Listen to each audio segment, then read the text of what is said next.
Yo, good morning. What's up? What's up, winners? This is Carlos Duncan, in it to win it fitness. Ask the Trainer podcast episode number 1. I just want to welcome everybody to this first ever podcast. Let me know what city you're tuning in from in the comments below. Also, let me know what you want to get out of this podcast here. All right. So if you're new to this, to me, let's give you a quick background of where I'm from, where I am, and kind of what I do.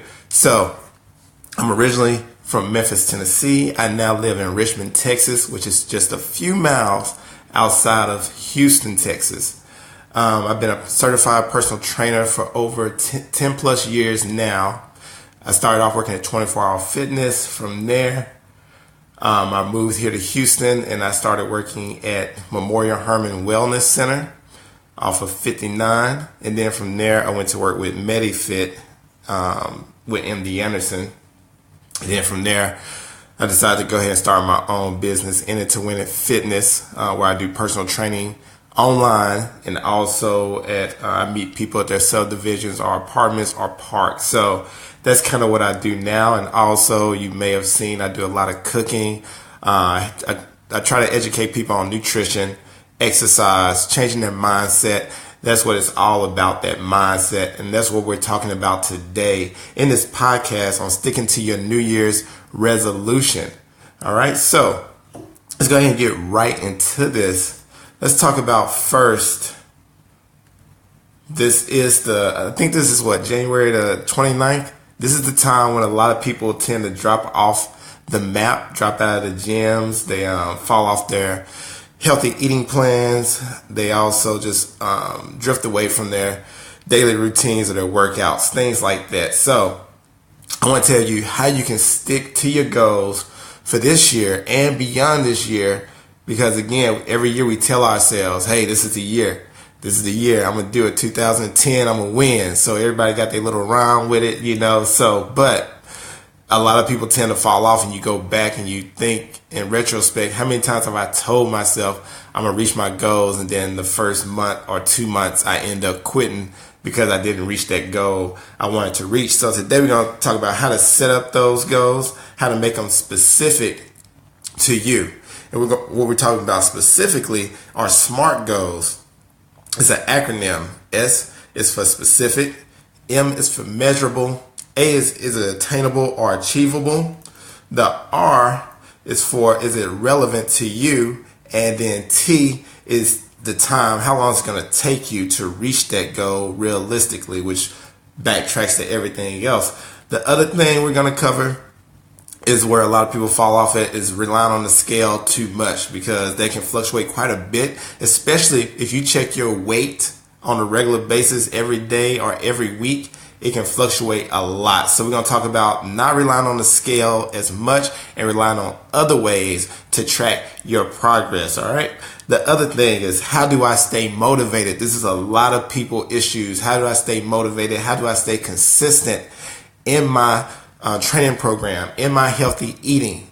Because again, this is the time of the month where people tend to fall off away from their New Year's resolution. So we're going to go into all of that. I'm going to read over some testimonials from other people and what they did, just kind of give you a little spark in your journey, kind of show you where people started off at, because you may be able to relate to their story.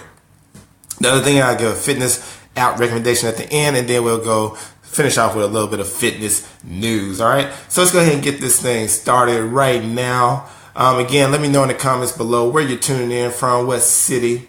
Also, I got my little beet juice over here that I made this weekend that I'm drinking on for breakfast. Let me know what y'all got for breakfast this morning, what you had or what you're gonna have. Let me know that also. All right, let's get right into this with setting up SMART goals. So the first thing is, you want your goals to be specific. And when I say specific, that means you want to be able to focus on your efforts, or just being truly motivated to achieve it. When drafting your goal, try to answer these 3 W questions. All right, it's 3 W's you want to answer when setting your goals to be specific. It's like, what do I want to accomplish? So think about that. Write that down. What do I want to accomplish? So when you're working out in the gym, when you're eating that healthy breakfast or eating that healthy lunch, what is it about eating those foods and getting that specific workout in? What are you trying to accomplish with those things? Are you trying to increase your endurance, increase your strength with that workout? Do you want to decrease your blood pressure because you're eating more healthy for breakfast and lunch? Is it because you want to decrease your blood sugar? Find out what you want to accomplish. Write that down and say, this is what I want to accomplish, and always come back to that and know what you're doing it for, right? Then the other thing is why this goal is important. I always tell people to know your why, because if you don't know your why, you will fail in reaching your goals. So always remember, write down your why. Why am I doing this? Am I doing this because I'm getting like girlfriend or boyfriend revenge because they broke up with me? Is that one reason? There could be a reason. Also, is it that you just want to be able to hike up a tall hill? You want to be able to run up the stairs without getting tired. It's plenty of whys. It might be because you want to live a longer life. You want to see your kids grow up, things like that. So find out what your why is. Write that down. Also, the other W is which resources or limits are involved. So which resources do you have to get started? Do you have a gym membership? Do you have, if you want to walk outside, is it a safe neighborhood? Because sometimes they can limit us. So there could be a limitation right there. If you don't live in a safe neighborhood, you may not want to go out and go for a walk. If it's too cold outside, that may be a limitation for you, especially during this time of the year. If you're living in the Chi, New York, Minnesota, Seattle, those type of places, you tend to get a lot of snow, ice, and you don't want to go outside and do your workouts. So you have to figure out, what are your resources? Do you have an indoor gym? So you may have to start building up an inside gym, get some dumbbells, some resist bands, jump rope. Just get a mat. Invest in your health. I always tell people, invest in your health. You can get all this stuff on Amazon for the low. So go to Amazon, check out fitness gear you can get for building your home gym, because again, we do have those limitations. Other limitations could be that you work 12-hour shifts at work and you don't feel like working out afterwards. So you may have to, your resource may be, you have to get your workout in before you even start your day. So if your day starts at 7 a.m., you may have to work out at 5 or 5:30 in the morning. Just get up a little extra early. Get up 5:30 in the morning, get your workout in, make yourself a healthy breakfast. That way you start the day off right and you finish it off right. Because again, those 12-hour shifts, if you have a family, you get home from that 12 hours, you just want to probably not even kick up your feet, because you got a family, you got other obligations after you get off work. So always remember what your limitations are, so you can come up with a game plan on how to overcome those obstacles. That's very important. So again, let's recap on specific. You want to know, what do I want to accomplish? Why is this goal important? And which resources or limits are involved? So remember those 3 W's: what, why, and which. All right, so let's go ahead and go to the M of our SMART goal, which is measurable. Okay, so when you're talking about measurable goals, is it important? It's important to have these measurable goals so that you can track your progress and stay motivated. All right, and we're gonna get into the motivation part later, but it has to be measurable. So assessing your progress helps you to stay focused, meet your deadlines, and feel the excitement of getting closer to achieving your goals. A measurable goal should address questions such as how much? Like, how much is it going to take? How many? Like, how many calories are you going to take in each day to achieve your goal?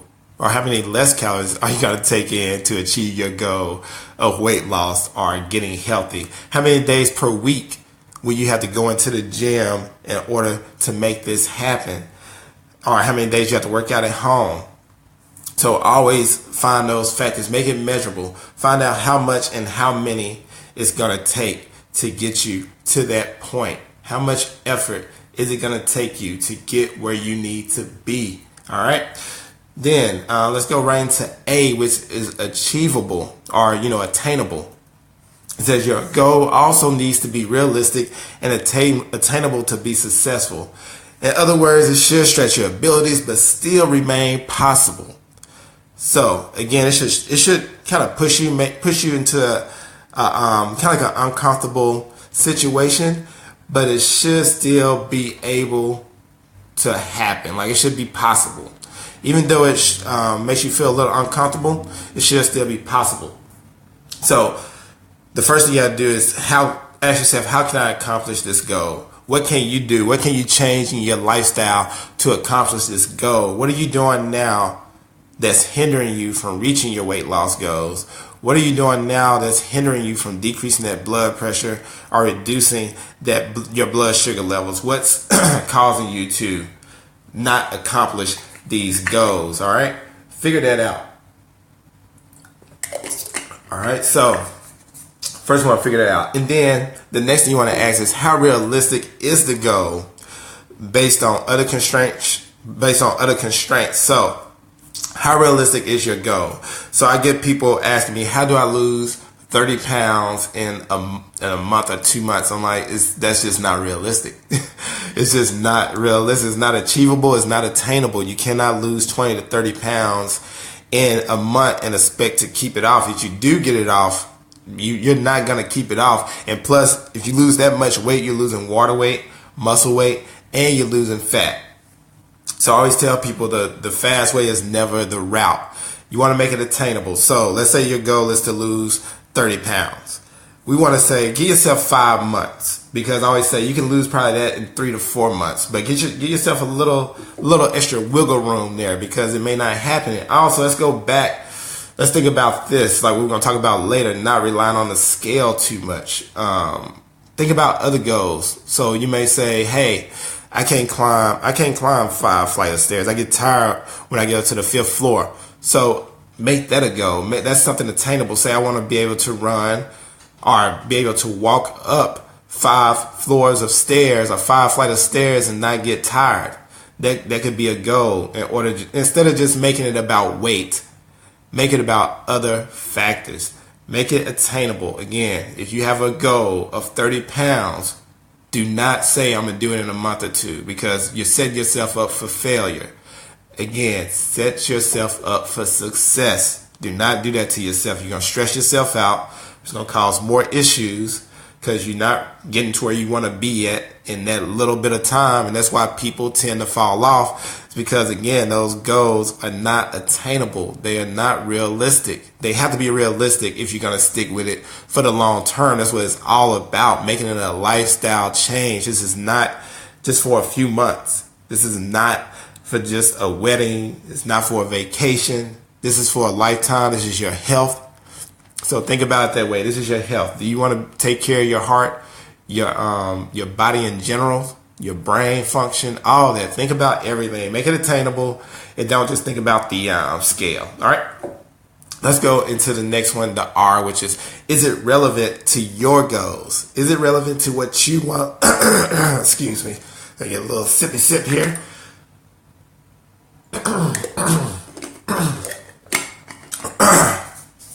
All right, back to that R. Is it relevant? It says, okay. Now, when it's relevant, it's about ensuring that your goal matters to you. It doesn't matter if it matters to anybody else, because I know a lot of times we do things to please somebody else. It could be your doctor. It could be your spouse, your girlfriend, boyfriend, whoever. You can't do it for them, because the doctor's going to say, hey, I need you to start working out because your blood pressure is this high, your blood sugars are this high, your weight is this high, so I need you to start working out. If you're doing it for your doctor, it probably won't remain, you probably won't stick to it. You'll probably do it just so when you go to your next appointment to say, hey, I got where you wanted me to get to, but it was not for you. Make sure when you're doing this, it's relevant to you and what your goals are. Same thing when your spouse, your girlfriend, or boyfriend say, hey, I think you need to go ahead and get into that gym. What's up, Rhea? You need to go ahead and get into that gym. Again, that's not relevant. It's just not relevant to your goals, because they could be like that. Their goal could be they want you to get gain a whole bunch of muscle and wants you to, start doing heavy deadlifts or something. That's not your goal. Your goal is to go in, I want to get some cardio, do a little bit of strength training on my upper body, lower body one day, then some abs another day. But they want you to go in there and lift real heavy because that's what they do. You cannot go by what somebody else's goals are. Go by what your goals are. Make it relevant to you. All right, so like for example, we see all these social media posts of people, with big muscular butts, or they got the big pecs, or the big arms, or they lift heavy on the deadlift, the squat. And then also we see these various diets where you see these people succeed on let's say an intermediate fasting diet or a keto diet. So we see all this posted on social media. We get drawn in, especially when you're just starting out. You don't know which way you want to go. Your goals start becoming that person's goals on social media. That person that you're following, that probably wasn't your goal to get where they are at the beginning. Or it may have been, but let's say that wasn't your goal. Your goal, let's say you're looking at somebody that's training for a fitness competition, right? They're eating this real clean diet. Your plan was, before you even saw this post, your plan was, I'm going to go ahead, eat healthy, breakfast, lunch, dinner, still eat what I want to eat every now and then, but just keep the portions under control. I'm going to go ahead and hit the gym up 3 to 4 days out of the week, get about 30 to 45 minutes, boom. But then you look at this person on Instagram or on Facebook, you see their posts, and you find out through following them that their workouts are 3 hours long. They eat this very strict diet. They have no cheat days. They can't eat what they want to eat. So you say, hey, I'm going to go ahead and do like this person. So again, this goes back. This is not relevant to your goal. Your goal in the beginning was to go in, do 30 to 45 minutes. Now you're upping it to 2 to 3 hours because this person does it. Your other goal was, hey, I'm going to eat healthy, but I'm going to still, have a cheat meal here and there, but keep the portions low. But this person never has a cheat meal. They stay strict on their diet. Now you're going on what they do. Again, make it relevant to you, because if you do that, you're going to stick to it. You start following these people on social media and you try to follow what they do for their programs and what their goals are, you're not going to win. Find out what your goals are. Again, it goes back to, is it specific to you? Is it attainable? Is it measurable? So, again, keep it relevant to you. Even with those diets, some diets that work for one person may not work for you. You have to figure out what works best for you, what works best for your schedule. If you work hard, what's up, Shalita? What's up? Good morning. I'm glad to see you coming in from South Carolina up in here. All right. So, and again, ask me any questions y'all got to. I'll answer them at the end. But again, just make sure it's relevant to your goals. Again, you'll see these people on the diets. Figure out what eating plan works best for you. Pre-planning meals may not work for you. Like prepping meals on Sunday and trying to eat throughout the whole week, that may just not be what works best for you. You might be better at cooking on a daily basis. So if meal prep is not your thing, trust me, you're not doing anything wrong, or is not wrong if you don't meal prep. Meal prep does not work for everybody. If you're the type of person that likes somebody else to cook your food, you want to go out to eat, just pre-plan for that. Look on the menu and see what's low in sodium, what's the lowest amount of calories I can take in, what's going to give me the most nutrition and the most fuel for my workouts and for my day. If I go out to eat at a fast food place for breakfast or for lunch, what do they have on the menu that's a healthier option that I can take in? So again, meal prep may not be for you. So you may have to go out and get your stuff because you just don't like to cook. You don't want to wash dishes, things like that. So figure out what works best for you. All right. Don't follow anybody else's goals but your own. All right. And then the T, which is in the SMART, means time. Like how much time is it going to take you to get to your destination? How long is it going to take you to reach that goal? Like when is the end point?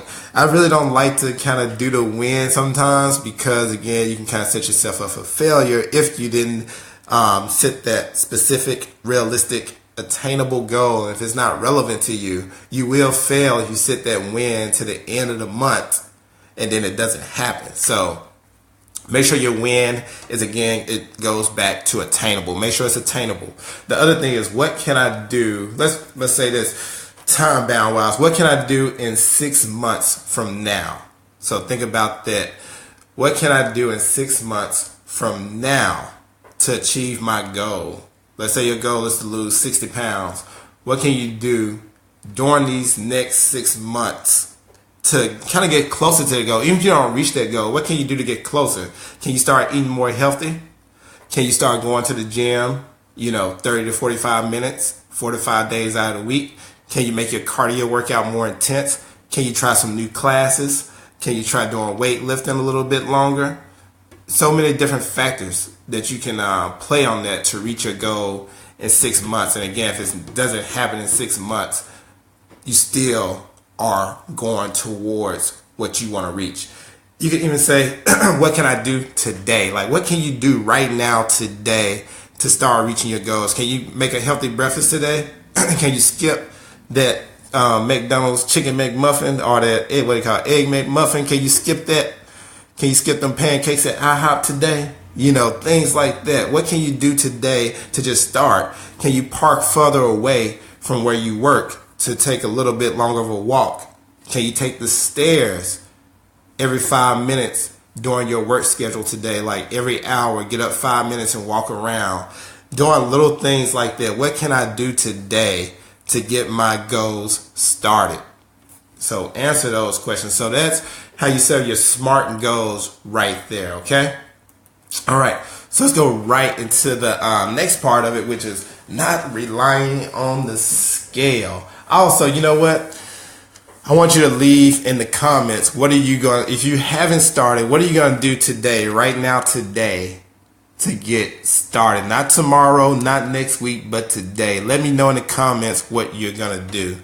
Rhea says, is there anything wrong with trying to lose weight before building strength and muscle toning? You said, is there anything so on that one, yeah, okay, you said, or should it be done at the same time? So yeah, Rhea, you can do that at the same time, as far as like you can decrease the weight, but you don't want to you can build strength. Muscle, you may gain a little bit, but you're not going to gain a lot when you're in the process of losing the weight. So let's say it this way. Make sure you're eating properly. Make sure the calories are where you need them to be, because when you're trying to lose weight, you're decreasing your calories. When you're trying to gain muscle, you're increasing your calories. So it's hard for you to do both at the same time. You can build strength, but muscle is a little tougher to build. What I tell my clients is, when they're losing weight, is you want to maintain that muscle as much as possible. So I would say focus on that cardio. But again, 80% of your results come from what you eat. So I always tell people, get your eating in check first. You can do all the stuff you want to do in the gym. You can go hit the treadmill for an hour, shoot up a cycling class for an hour, and then go do weightlifting for 45 minutes. You can be in the gym for 3 hours straight, and you might burn, let's say 800 to 1,000 calories or so in that 3 hours. And you can easily erase that with a combo meal at McDonald's. So always make sure the food is on track. But anyway, to answer your question, focus on losing the weight, but at the same time maintain that muscle tissue. And the way you do that is, again, you get your cardio in, make sure you're eating right, and then also just I always tell people, do total body circuits when you're trying to lose that weight. And what a circuit training routine looks like is our total body circuit training routine. You hit those major muscle groups. So you hit the back, you work the chest. An example of a back exercise could be a lat pull down or a back row. An example of a chest exercise could be a dumbbell chest press or a push-up. You want to hit the shoulders. That could be a shoulder press. You want to hit the legs, like your quadriceps, your hamstrings. That could be squats, lunges, things like that. So you want to focus on hitting those major muscle groups and do that at least 3 times out of the week. Give yourself a rest day, so you can do it Monday, Wednesday, Friday. Or give yourself a little rest day in between. And those rest days, they can be a cardio only day. So make sure you focus. You can focus on both, but again, focus on losing the weight first, but maintain that muscle tissue. And when you do lose that fat tissue, you can focus on gaining that muscle tissue, Rhea. All right, so let's go right into this next part, which is not relying on the scale. I do not want you to rely on that scale only, because that's where a lot of people, again, fail at. They keep looking at that scale day after day, week after week. You're going to see a lot of fluctuations. A lot of people expect to see when you look at a chart or a graph, what's in people's minds, they're expecting to see a chart with a line going at a, linear, diagonal, downward go. But that's not the case. What it really looks like, it goes down, and then it goes across, then it goes up a little bit, then it goes across, and it goes way down again, then it goes across, then up a little bit, then across, way down. That's how it looks when you chart somebody's weight loss. It goes up and down, but the ups are little, the downs are great, especially if you're sticking to your goals. Trust me, you're going to see it go down a lot more than you'll see it go up. And again, you're going to see those fluctuations. So do not stress yourself out by looking at that scale every day. Let me tell you what you should do. First thing, I would say use pictures. Pictures do not lie. Pictures tell 1,000 words. Use pictures. So you got a phone right there. Take selfie shots. You can do it nude, or you can do it with a sports bra or shirtless with some shorts on.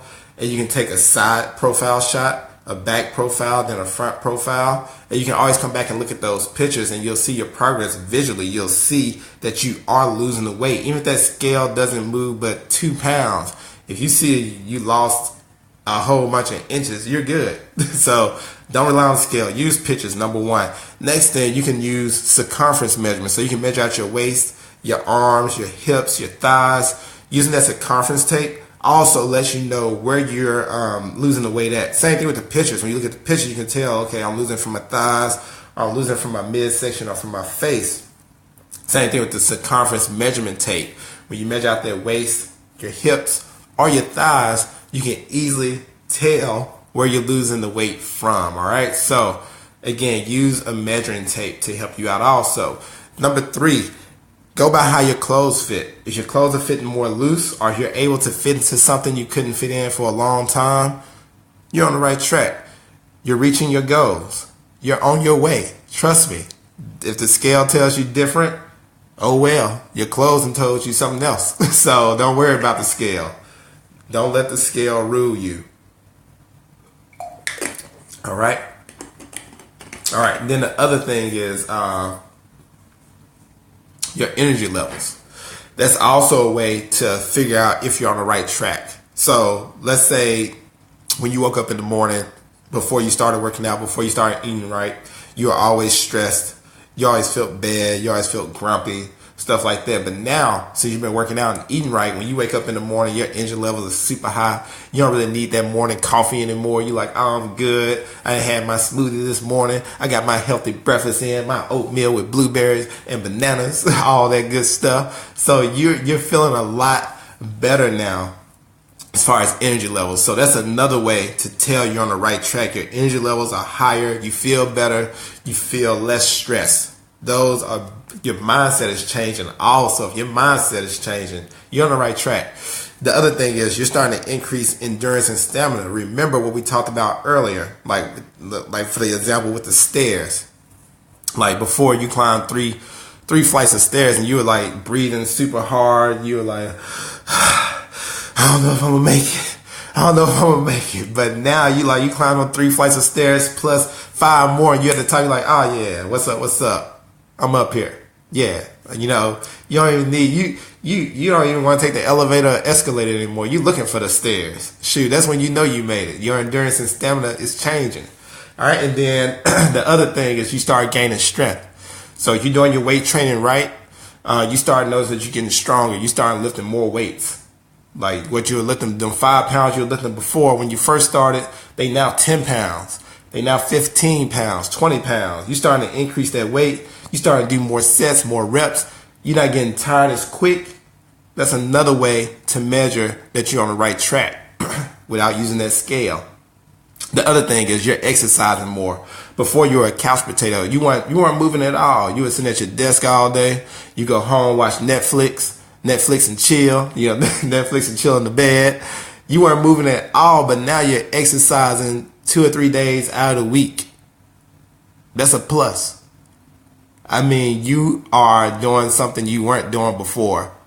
So that should be enough motivation to keep you pushing, because before you were just, again, sitting at work all day and then coming home, Netflix and chilling. That's all you were doing. So again, use that as a way to measure out that you're on the right track. And then the last one I want to bring to the forefront is that you're eating better. Again, you were probably eating trash before. You're probably eating out at fast food places each and every day. You're probably eating at fast food places for breakfast, lunch, dinner. But now you're, more doing pre-planning. If you do go out to eat, you're looking at the menu beforehand online, and you're like, okay, let me go ahead and see what I'm going to get. So, when I get there, I'm not looking at the menu and I see something that's not going to help me reach my goals. All right, Rhea, I appreciate it. I'll save this so you can come back and check it out. But again, you go to the restaurant, and now you're making better and healthier options when you go out to eat. Also, you're more conscious of prepping your meals beforehand that day. So again, take that as a way to measure that you're on the right track. You're eating better, which again makes you feel better, which helps you get stronger, and also it helps you decrease those inches. All right. So those are ways that you don't have to rely on the scale. All right. Let me know if you got any questions on that one. While you're thinking about that, or while you're doing it. Oh yeah. Also, let me know in the comments below since you've been working out, how your energy levels changed. How you noticed that. Also, have you noticed that your endurance, stamina, your strength has changed? Also, let me know how many days per week you're exercising right now, and let me know what changes you have made in your eating. Let me know in the comments below on that. All right, and then our last part of this is, how do I stay motivated? This is, again, an issue a lot of people have because, again, they didn't make those SMART goals. So when you don't make SMART goals, it's hard to stay motivated because you don't have anything. You don't know your why. You don't know what you're doing it for. If you don't know those, then you're gonna lose every time. But in order to win, you have to know your why. So how do you stay motivated? The first thing I tell people when they ask me what should I do as far as cardio, I always tell them, do something you like to do when it comes to cardio. Do something you like to do. Because if I tell you to go do the treadmill and you hate running, you're not going to stick to it. So if you say, I like to ride the bike outside, or I like to play basketball, or I like to dance, I would tell you to go do that activity for 45 minutes to an hour because that's something you love to do. So it's like you're not really working out, but you are working out because you're having fun. So always find an exercise you like to do, whether it be yoga, outdoor boot camp, a dance class. Find something you like to do to get your cardio in. When it comes to strength training, I will give you more of a plan to follow. But when it comes to cardio, find something you like to do. All right, and then also another way to stay motivated is to get together with a workout group or a friend. Facebook has plenty of fitness groups that you can join that can add some motivation to your life. There are also workout groups on apps, so you can download certain apps to find people and join groups that way.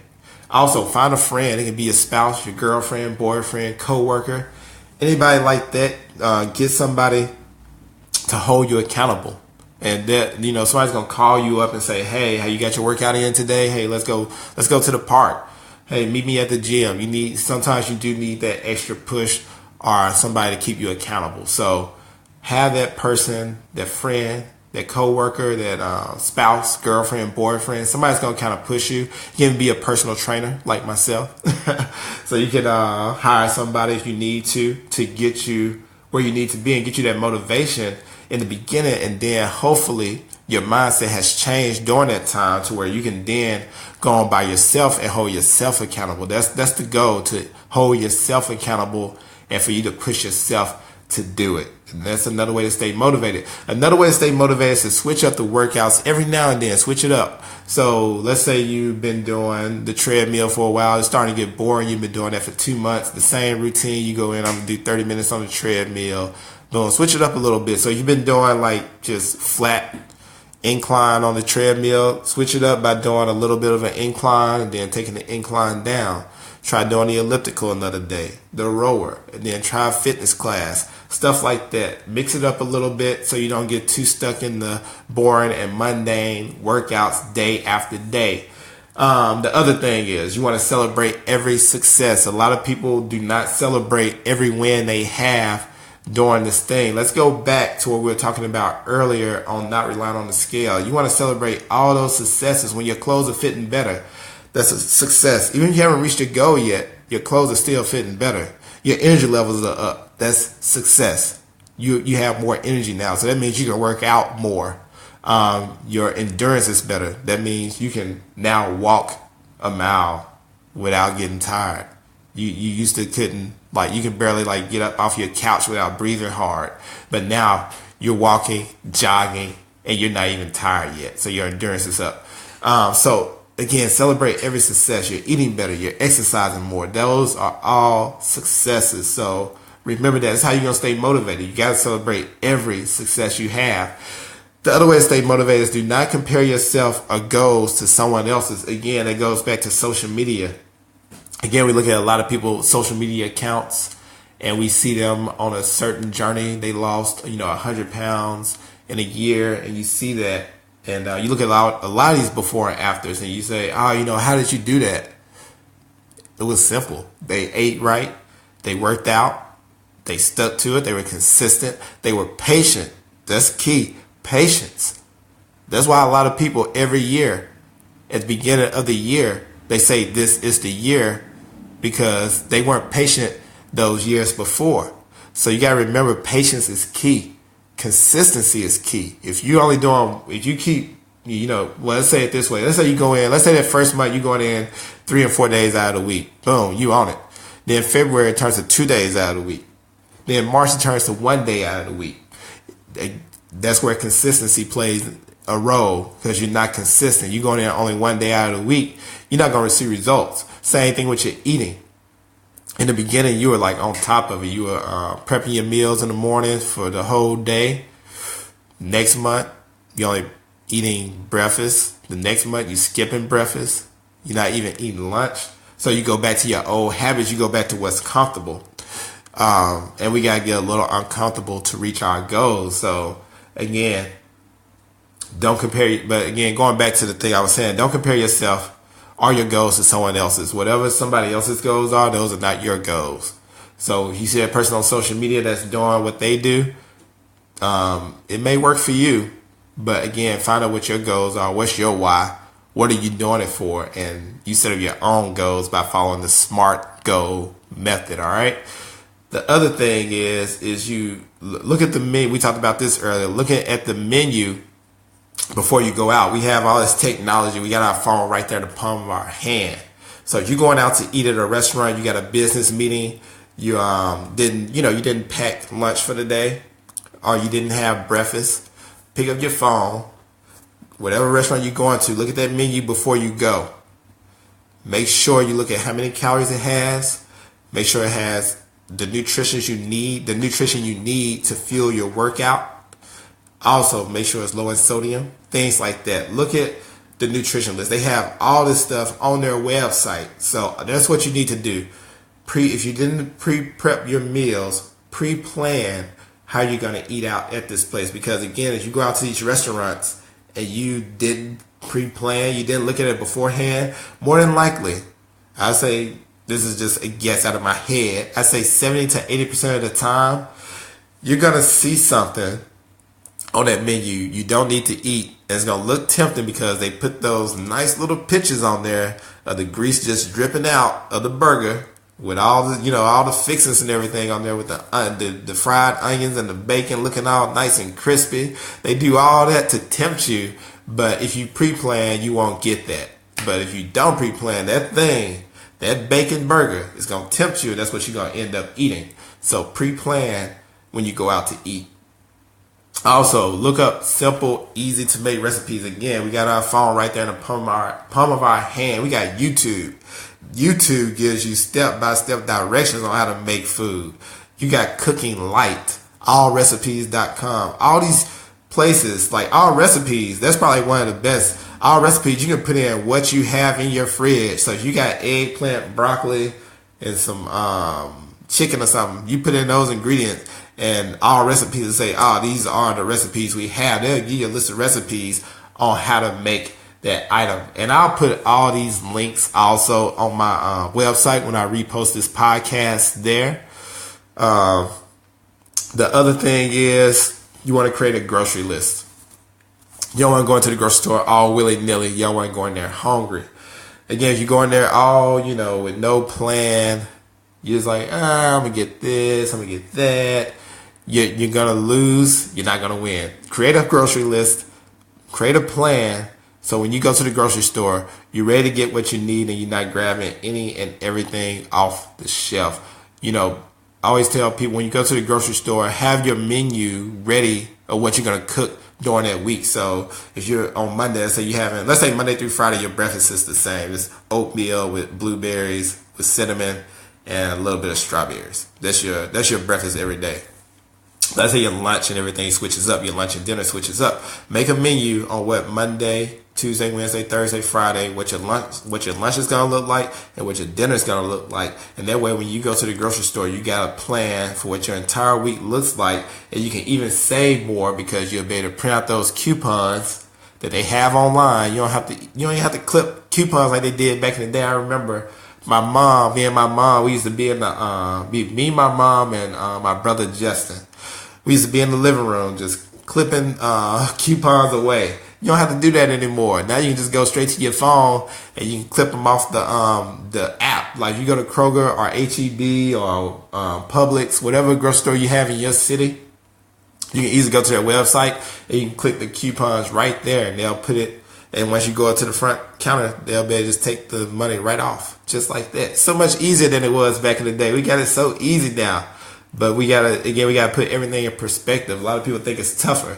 It's actually easier to get to where you want to be in your goals now. But it's still tough from a mindset standpoint, changing that mindset. But as far as resources, we're good. We got plenty of resources out there to get us to where we need to be. All right, y'all. So that's the end of how do I stay motivated. Let me know in the comments below what are some ways you stay motivated in reaching your goals. All right, let's go into the next part of this. This is one I didn't put on here, but I added at the last minute.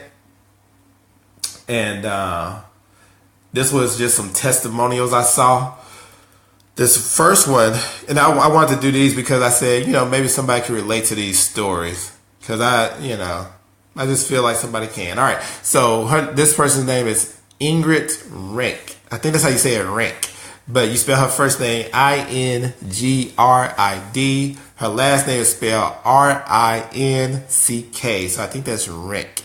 But anyway, this is her story. I'm going to read it. It says, when Ingrid was pregnant with her third child, she went through some difficult personal issues, turned to food to soothe herself, and watched as the number on the scale went up and up and up. In all, she gained 100 pounds. And this is her words. I basically self-medicated with food, she says. After giving birth, she vowed to find a sustainable way to lose the pounds. For her, that meant not depriving herself of any one food group. So listen to that. She said for her, that meant not depriving herself of any one food group. A lot of these diets out here make you deprive yourself of either protein, fat, or carbohydrates. What she did was she didn't deprive herself of any of those. She took in her protein, she took in her healthy fats, and she took in healthy carbs. If a diet tells you to deprive yourself of any nutrient that your body needs, you don't need to do that diet. That diet is not for you. So let's look at that. All right, so it says instead eating until she felt satisfied but not stuffed. So she ate until she was satisfied but not stuffed. So you don't want to feel this feeling of fullness where you like, I got to go take a nap after you eat. You want to feel a level of energy once you get finished eating. You don't want to feel like you're sluggish or sick or anything like that. You don't want to feel sluggish after you eat. You want to be energized. All right, it says, I ate 3 meals a day with small portions, she explained. So again, portion control is very important. It says they consisted of mostly lean protein, carbs, healthy fats, and vegetables. So again, she's getting well-balanced meals. It says, and I changed my view of food from looking at it as a source of pleasure to seeing it as a source of fuel for my body. So again, she switched it. That was that mindset change. Because again, I always tell people you got to change your mindset, especially when it comes to food. She stopped seeing it as a source of pleasure and more for fuel fuel for her body, because now she's working out more, and now she's like, okay, what's going to fuel my body? What's going to make me feel more energized? What's going to make me feel good? So now she's eating foods based on making her feel better, making her feel good, also getting her through her workouts. All right, and then it says in 3 months, she dropped 40 pounds, and her energy levels and stamina skyrocketed. By the 8-month mark, she lost all 100 pounds. She made vision boards of where she wanted to be and what she wanted to look like. So her vision board contained goal-oriented images. It showed a healthy family, outfits that she eventually planned to wear, and beach vacation. Looking at these boards on a daily basis trains your mind to see you as that fit, healthy person, she adds. So she used a vision board also. I never used a vision board before, but you can try it out. But yeah, so that was one testimonial I saw that I said, okay, let me share this with everybody on this first podcast. So that was a good one. All right, let's go into, let me know if you were able to relate to that also in the comments below. All right, let's go into what is the fitness app recommendation today. All right, y'all. So the first fitness app recommendation that I want to talk about is the Couch to 5K. I don't know if you're familiar with this app, but it's basically getting you from the couch to doing your first 5K run, which is about 3 miles. So this is how the app is described. It's described as get off the couch and download the training program that has helped thousands of beginning runners cross the finish line of their first 5K race. The best part, it takes just 30 minutes a day, 3 days a week, for 9 weeks. So it takes you only 9 weeks to get to that point to where you can run a 5K, because it has you on a plan. And I think that's why fitness apps work. It's because they have you on a plan. You feel more obligated to get it done, and it's more goal oriented. You're working towards something. So if you're working towards your 5K, it pushes you. All right. It says, and then it also select your interactive motivating coach and easily share your progress with friends and family on social media as you connect to Couch to 5K supportive running community within the app. You'll see 2 separate graphs that monitor both distance and pace, giving you the ability to analyze your performance as you progress. So again, Couch to 5K, it's a recommendation this week. Check out that app, Couch to 5K. Write that down. Let me know if you ever did the Couch to 5K app. Let me know that in the comments below. Also, if you ever tried that app and were you successful with it? Did you do your 5K? Have you done a 5K, a 10K, whatever? All right, and then last, let's go into fitness news. Let's see what's going on in fitness news, y'all. That's my fitness news music. But okay, so in fitness news, they were talking about how much millennials are spending on fitness. So millennials, which is, I think I'm in that time frame of a millennial, I think it's from 1980 into 2000 or something like that. I can't remember. Or 97. I think it's different. It varies. But anyway, it says, let me read this thing. All right, it says, investing in health and wellness is priceless for these motivated millennials. The price of fitness for a lifetime weighs heavier on wallets than college tuition, according to a new study from sports and nutrition company MyProtein. The study surveyed 1,350 U.S. adults aged 18 to 65 and found that the average American spends $155 per month on their health and fitness. That's $112,000 in their entire lifetime, and $13 more than a public 4-year college education, which averages about $98,440. Included in that number, Americans on average spend $33 on gym memberships, $56 on health supplements, $35 on clothing and accessories for working out, $17 for healthy meal plans, and $14 on trainers. $14 on trainers. Who trained for that cheap? I don't know. But it says, with the new year just a little underway, a reported 87% of Americans say paying for the gym or fitness classes are high priority, and some are paying much more than the monthly average. Just ask Carrie Morris, who is 26, a brand communication specialist from New York, who spends around $500 a month, which is $6,000 a year, on her favorite boutique fitness classes like spinning at Soul Cycle, $34 per class, at boxing at Gotham Gym, which is $100 per month. She says investing in the pricey classes helped her overall mental health and well-being, which shows that people are willing to spend quite a bit of money for their health, which is important. I mean, your health is important. You'd probably be spending a lot less with this. That $6,000 a year she's spending now would probably be a lot less than what she would spend on medication later in life if she wasn't doing this right now. So she said, for me at 26, this is a lot of money, but it's an expense I would never consider cutting from my budget. It says, more, she said, I've tried a million different classes in the city and dabbled in good old-fashioned running, but the motivation and inspiration I've found in the classes I'm loyal to today have overhauled not just my physical health, but my mental health too. She says working out is a huge stress reliever for me. Again, it's a good stress reliever. So exercise, eating right, it's all good. It's all to the goody good. All right, so it says in 2014, boutique fitness studios represented 42% of the market. You don't know what a boutique fitness studio is? It's kind of like those yoga studios. You heard of Orange Theory? That's one. It's like those little places that are in those shopping centers, and they have like a little small room, those cycling classes. They're not attached to a big gym, like a commercial type gym. They're their own little entity outside of a major gym where you just pay per class. Those are fitness boutiques or fitness studios, if you didn't know what that was. It says, but boutique fitness studios represented 42% of the market in 2014, 100% increase over 2013. According to the International Health Racquet and Sports Club Association, specialized classes like cross-training, Pilates, yoga, as opposed to Gen Xers who are perfectly fine on the elliptical, rather than pay a more affordable $20 a month at a no-frills gym like Planet Fitness, millennials are going to work out for the experience at niche studios specializing in bar, kickboxing, high-intensity interval training, and the intimate social environment makes the 45 minutes to an hour-long classes feel more like a club than a sweat zone, experts say. As more and more Americans take an interest in their health and fitness, it becomes increasingly clear that you as adults are adopting a more hands-on approach to their exercise and well-being.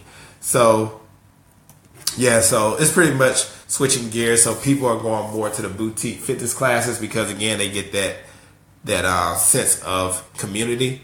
So, again, you have a support system around you because these people see you every day. They know you by name. It's not like a commercial gym where they don't know you by name, so you don't feel as obligated to show up. But when you go to these boutique type gyms like these yoga studios, cycling studios, Orange Theory, the instructor knows you by name. The people that take that class with you know you by name, and they will probably call you out if you don't make it. But that is our podcast, episode number 1 for today. In the comments below, let me know if there is anything else you would like me to discuss. Like, what would you like me to discuss on the next podcast? I do have an idea that next month, since it's Heart Health Month, I want to discuss things related to heart health. So that's what it's Heart Aware this month, next month for February, and that's what we're going to discuss starting then. But I still want your suggestions for when that month is over, starting March. I want to get some suggestions on what you would like me to talk about on these podcasts. Anything you feel that you have questions on, let me know, and I would be happy to do a podcast on it. It could be diet. It could be what's late in fitness news. It could be on how to gain strength, how to build your stamina, whatever. Let me know in the comments below. Also, be sure to check out the website. I'll place it in the description. Check out that website and sign up to the email list so you can get a reminder whenever the podcast is going on. You'll get a reminder the day before so you know to jump on this podcast at 7 a.m. Pop in your headphones. Put it on your Bluetooth in the car. Listen on your way to work. Listen while you're at work. But y'all, till next time, stay motivated. Stay in it to win it. Continue to motivate others too. All right? So let's go ahead and go out with this music right here. I will see y'all next time. Check out this rap. In it to win it, yeah, we on a mission. Getting on the right track, making better decisions. Exercise got a lot, push up to squats. Crunches get your ab hard as a rock. And guess I must mention, keep it clean in the kitchen. Recipe for breakfast, lunch, and dinner. Probably lead a like Rakim and be a winner. Giving that advice to get that body tight. Get your mind right, this is your life. Fight to the finish, stay in it to win it.